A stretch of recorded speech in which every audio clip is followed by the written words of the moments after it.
Hey there, Griff Hamlin here from Blues Guitar Unleashed. Welcome, thanks for joining me today. In today's video, we're going to talk about a blues soloing thing. Yeah, I know, because we never do that, right? No, but specifically what I want to talk to you today about is something about note choice. Now, of course, I make a big deal about rhythm and timing and counting and all that kind of stuff. I'm a firm believer that that is the most important thing, that you have to keep a nice variety of rhythm. However, while we do that, it doesn't hurt to get the rightest notes once in a while.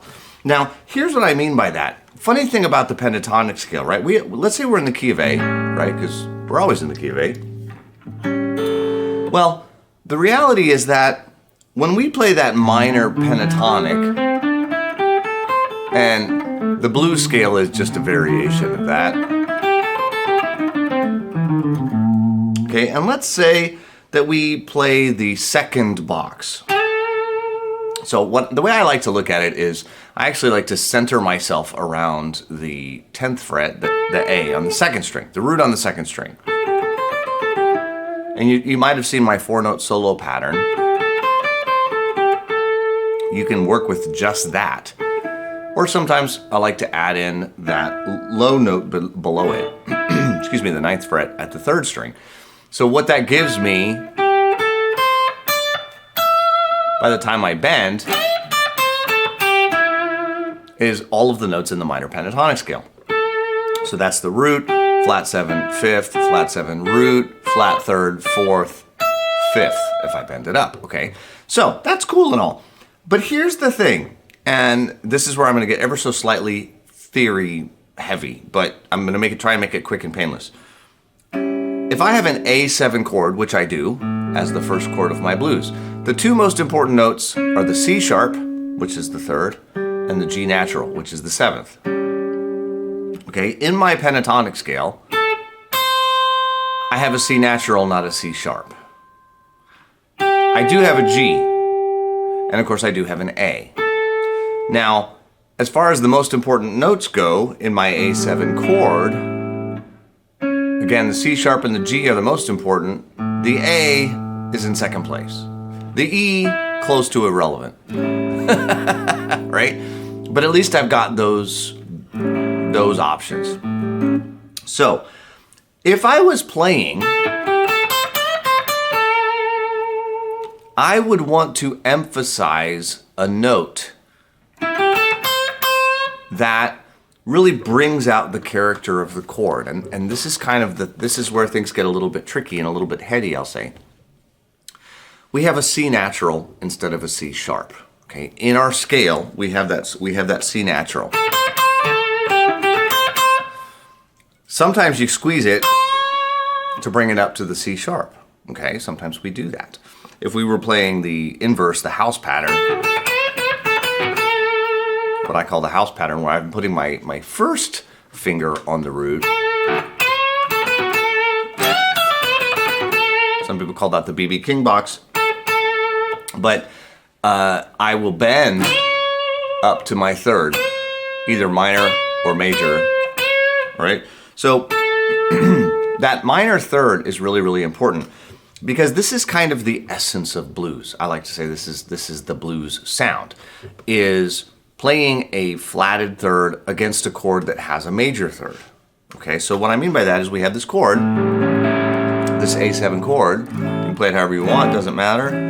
You get the same notes, right? It has that C sharp in it. We're going to play a C against it. And you would think that that would sound horrible, but it doesn't. It doesn't at all. Let me show you. If I put an A7 into my looper,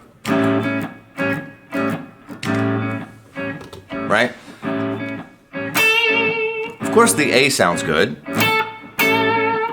The G,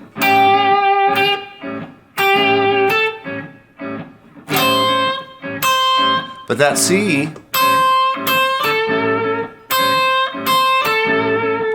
that has a unique sound because it's, like I say, it's that C against the C sharp. The D just kind of seems out of place. The E it just seems like it's kind of there, right? It's every different note against that chord will sort of have a feeling. It'll have a sort of a sound that pulls you or makes you feel like this is cool, you can stay here, right?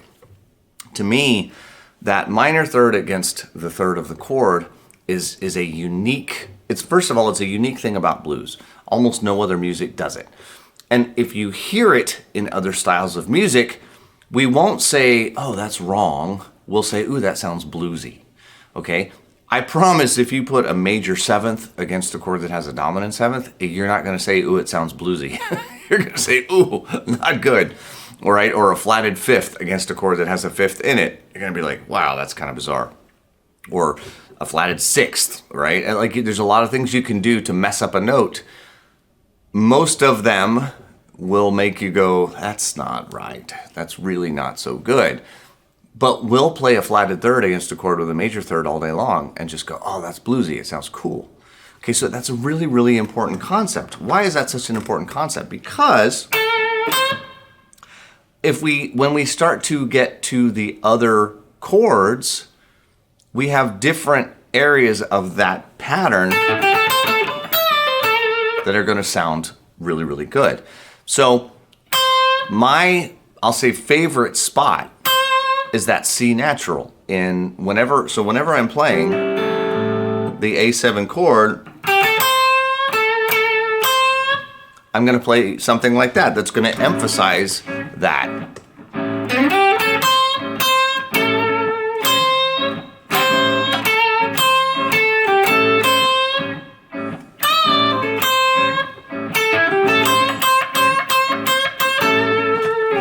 Okay, so that's kind of, like I say, that's sort of like the really important note over that A7 chord. Now, when it comes to the D7 chord, I have D, F sharp, C. That's the root is the D, the third is the F sharp, the flatted seventh is the C. Again, I don't care about the A, I'm not even playing it. It's not important, right? But it's there. So I could use the A of my scale. What I really want you to notice though is look at your pattern. This is one of those things where everybody's like, yeah, but I don't necessarily know the names of the notes that I'm playing. I don't either. It's not really how we roll. We're playing things we're going through notes quickly. We might be in a different key. I don't want you to necessarily remember it like, oh, I gotta play C natural against an A7 chord. Okay, that's gonna be a problem because you're probably gonna have a hard time finding them when you need them. But it's really easy to think to myself, okay, well, in this pattern, it's that note. That's the cool note over the 1. Okay, when the 4 chord comes along, okay, well, I have the C, right? That's the flatted 7th of the D chord, but I kind of already used my C. Now, it's not to say I can't use it again, but it's probably not going to be the best choice. Okay, so you'd think, well, do I have an F? Problem is I don't. I have a G, A, E, C, and D.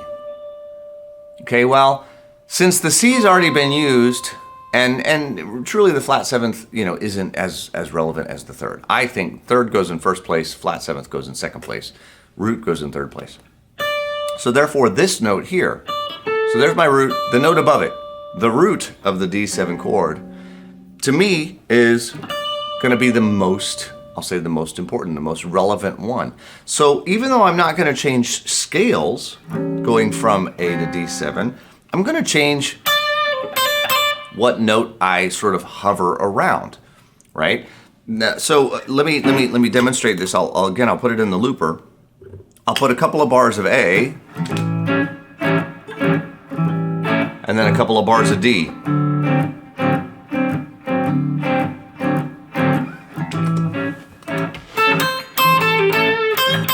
Here's the D.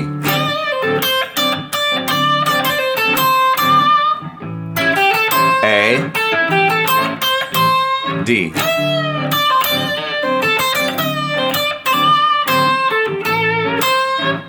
Right? So you can kind of hear, you almost can hear the chord change, even though I didn't change the scale. I didn't go to any place new. I didn't do anything really different.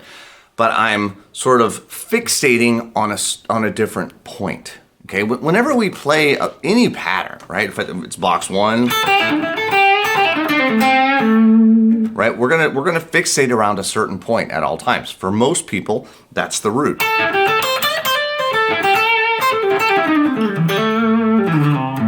Right? They're just gonna tend to gravitate around the root all the time. And while I get that, and it's definitely an option and something that you can do, if you want to bring out the flavor of the different chords a little bit more, you can fixate on slightly different notes. Okay, so again, for the 1 chord, it's that note in this pattern, right, flatted third. For the 4 chord, it's the root, it's that note. Now, for the 5 chord, we have an E, right, an E7 chord. So I have E, G sharp, and D as my big 3, right? Well, I've already used D. I have a G sharp as my 3rd. I have a G natural as my 3rd in my pattern. And again, that's a flatted 3rd against a natural 3rd. So I'm going to use that as, I'll say, my home base, the thing I'm going to hover around all the time when I come to that E chord. So again, over my 1 chord, I'm going to use that flatted 3rd. Over my 4 chord, I'm going to use that D. Back to the 1 chord, hover around the C. When I get to the 5, I'm going to go down to the G. I'm going to kind of anchor around that. So hopefully that kind of makes sense. What I really want you to kind of get out of all of this is that you don't want to focus on specific note names. I have to use note names to figure this stuff out. And when you want to do this for other patterns, for example, if I was in box 1, right, there's my C, there's my D, there's my G. I'd have to remember the notes in some way. But what's really important to me is to take a specific pattern and think, that's my main note for the 1 chord, that's my main note for the 4 chord, that's my main note for the 5 chord. Okay, so if I do that and I play it over a jam track, you'll kind of get the idea. I think you'll be able to hear it. Let's check it out. All right, here's the 1.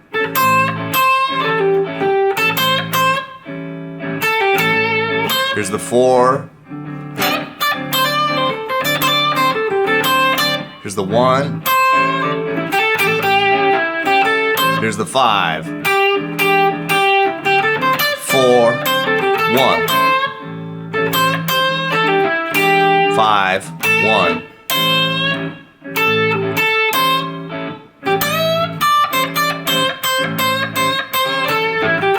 Four.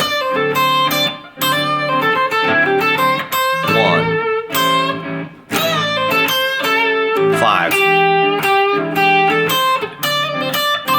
4, 1. Aside from my little mistake there, I think you get the idea, right? You can actually kind of give the impression of, hey, here's my new chord, even though I haven't changed my scale. It's not a requirement. And you can sort of figure this out. Like I said, you could figure it out for any pattern, right? As long as I know in any pattern where the root is, where the flat 3rd is, where the 4th is, where the flat 7th is, I'm in good shape because I know that I want to use the flat 3rd over the 1, the 4th over the 4, we're using the root, and the flatted 7th over the 5. We know that those want to be my home bases. So there's my root, my flat 3rd over the 1. There's the 4, right? Or I go up.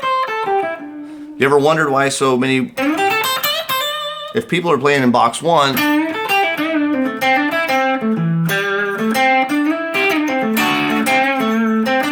then when the 4 chord comes along, they go up to box 2. And then back down to box 1.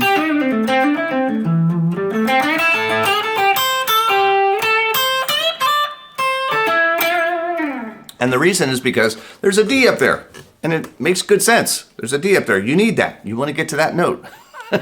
So you go up there, and then you go back down for the one chord again. It's not an uncommon trick at all. You'll hear it all the time. Okay? So hopefully this makes sense. I know this is kind of an unusual concept, and a lot of times we don't really think about, specific notes out of a pentatonic scale that work best over a certain chord, but it absolutely does happen. So I hope you'll kind of try it out for yourself, play around with whatever pattern you might know, see if you can figure out where the sweet notes are. And as always, if you have guitar playing friends that you think would dig this video, I hope you'll share it with them. I'm Griff Hamlin from Blues Guitar Unleashed. I'll talk to you soon. Take care. Bye-bye.